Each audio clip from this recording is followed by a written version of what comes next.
Today in handwriting, we are learning cursive letter T, lowercase letter T. If you look at letter T, you can already see that it's different from the other letters that we have written. The other letters we wrote were from the middle line to the red line. T actually goes above the middle line. T does not fill the entire line. As you can see, it stopped at this dotted line here, but it still does go above the middle dotted line.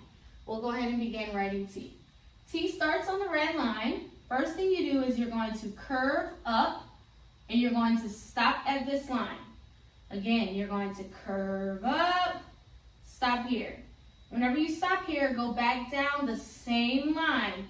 Go back down the same line. Eventually it splits. Kick it out. And guess what's the last thing I do? Cross my T.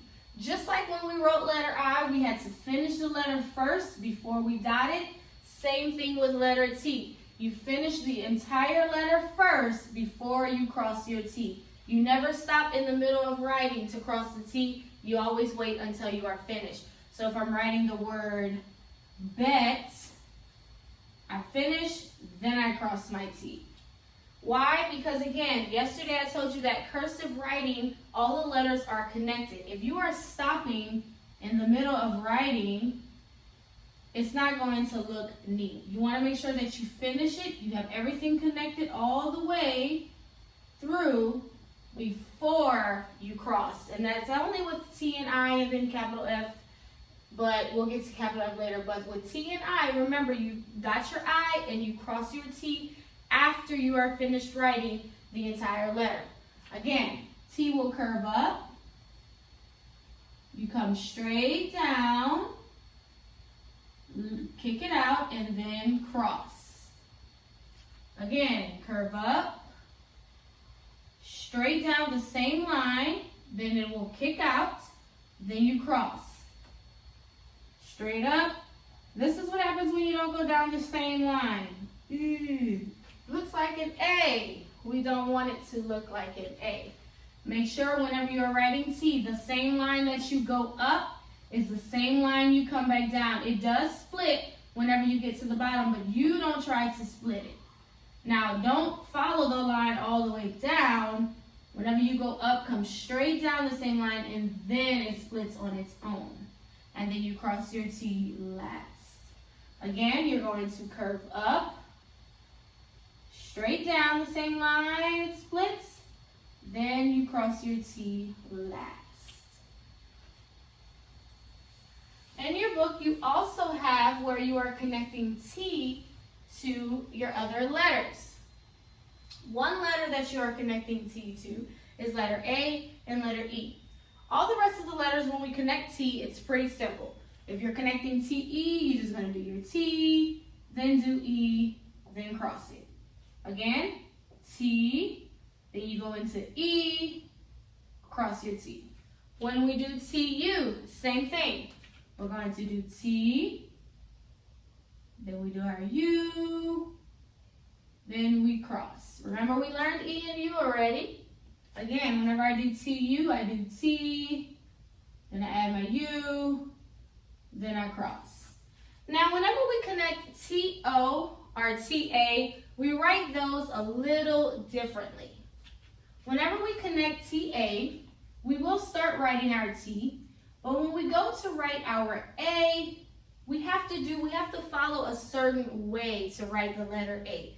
And that is because if we don't follow this way, it's going to look very close together. So to make sure that we have the proper spacing between our letters, whenever I write A, I start with my T. What I do is I go halfway with my A.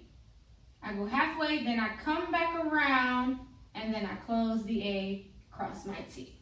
Let me show you that again. I'm going to start with the T. When I start to do A, I go halfway, then I come back around, finish off my A. This is what happens if I don't follow that rule.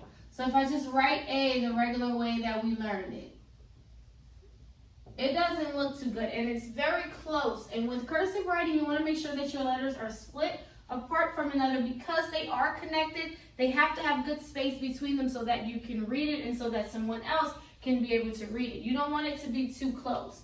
So whenever I write TA, again, I do T,